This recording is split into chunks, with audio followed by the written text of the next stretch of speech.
Alors, c'est une question qui évidemment va être posée à un débutant, qui est systématique, et c'est une question qui est destinée à vous déstabiliser, à mesurer un petit peu ce que vous avez en termes de capacité de réaction. Donc la première réponse que je vais vous donner, c'est de parler de vos soft skills. Donc on en parle beaucoup, c'est très à la mode aujourd'hui. Vous avez les hard skills, c'est vos compétences de base que tout le monde, n'importe qui peut apprendre. Peut-être pas n'importe qui, mais en tout cas ce que vous apprenez en cours ou ce qu'apprennent des techniciens par exemple. Et vous avez les soft skills. Donc ça, c'est ce qui vous appartient uniquement à vous et qui en fait appartient à ce qui va être comportemental, ce qui va être votre émotionnel, ce qui va être ce qui vous fait vibrer et ce qui va être ce que vous pensez pouvoir apporter. Donc en fait, il faut analyser et bien étudier quels sont vos comportements et justement mettre en avant ça auprès d'une entreprise qui va les attendre en fonction de sa culture, en fonction de ce dont elle a besoin. Si vous êtes quelqu'un extrêmement dynamique, qui adore le challenge, qui est très sportif, n'hésitez pas à mettre ses soft skills en avant et en disant bah voilà, mais moi je suis vachement bon parce que j'arrive à entraîner des plus juniors quand je suis au sport, parce que moi-même je suis quelqu'un d'extrêmement posé et que le fait d'être posé permet de réfléchir si vous êtes par exemple sur un poste marketing ou un poste études qui va demander de la concentration.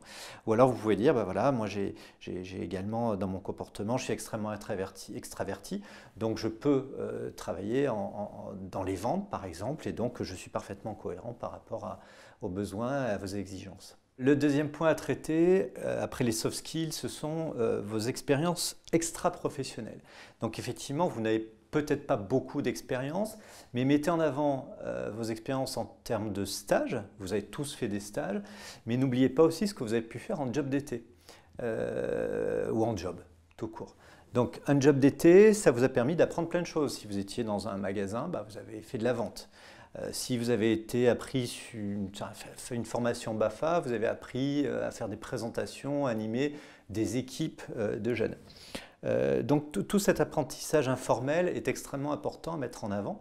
Donc oui, vous n'avez pas d'expérience, oui, vous avez peu d'expérience professionnelle, mais vous avez vos stages, vous avez votre activité personnelle, vous avez éventuellement les participations à des associations qui peuvent vous donner aussi un vrai savoir-faire.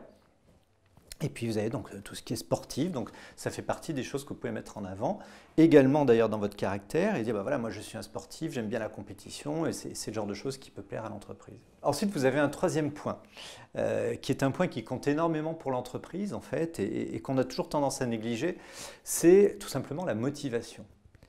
Donc l'entreprise va effectivement chercher des hard skills, vos compétences, va chercher des soft skills, votre caractère, va chercher également les activités extra-professionnelles que vous pouvez mettre en avant, mais surtout la motivation. Donc l'entreprise, ce qu'elle va vouloir, parmi plein de candidats, c'est celui qui va dire « bah ouais, moi ça me plaît, c'est le truc qui me va bien.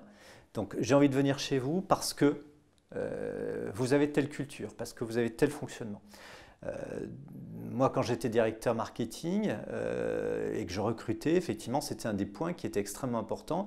Voilà, est-ce qu'il a vraiment envie de venir? Est-ce qu'il me dit juste parce que je suis motivé, parce que j'en ai envie?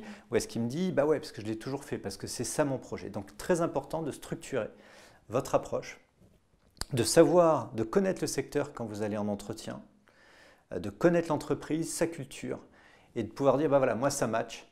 C'est ça mon truc, c'est ce que j'ai envie de faire demain. Donc d'arriver à vous projeter. Et donc cette motivation est vraiment un point qui est capital pour un recruteur. Un dernier point qui finalement compte également, si on vous pose cette question, vous n'avez pas d'expérience, donc vous ne pouvez pas faire le job, vous ne pouvez pas prendre le train en marche avec nous, ben c'est tout simplement que votre manque d'expérience en fait est une force. C'est-à-dire qu'en fait, vous allez pouvoir apporter, l'entreprise veut souvent ça, elle a finalement ses salariés qui sont, comme on dit, la tête dans le guidon, qui sont habitués à faire ce qu'ils font, et vous allez arriver avec un œil neuf. Donc le fait que vous n'ayez pas d'expérience, c'est un plus parce que vous allez arriver de manière ouverte vers le recruteur, parce que vous allez lui dire que vous allez apprendre également, donc, et qu'apprendre, c'est aussi vous engager finalement dans le projet de l'entreprise. Et puis, surtout, il y a aujourd'hui des spécificités dans l'entreprise, c'est qu'elle manque en fait à ce qui correspond à votre génération. Donc la génération Y ou X, peu importe où vous en êtes dans votre parcours, ça veut dire que vous savez que vous êtes plus à l'aise sur certains sujets. Si on prend par exemple les réseaux sociaux, donc tout ce qui va être community management, ce qui va être peut-être SEO, ce qui va être connaissance détaillée de Snap, par exemple. Donc tous ces sujets-là sont des points qui vont aider l'entreprise. Donc n'hésitez pas à leur dire, bah voilà, effectivement je suis jeune, mais moi, voilà, je suis vachement fort parce que ça je le maîtrise vachement bien.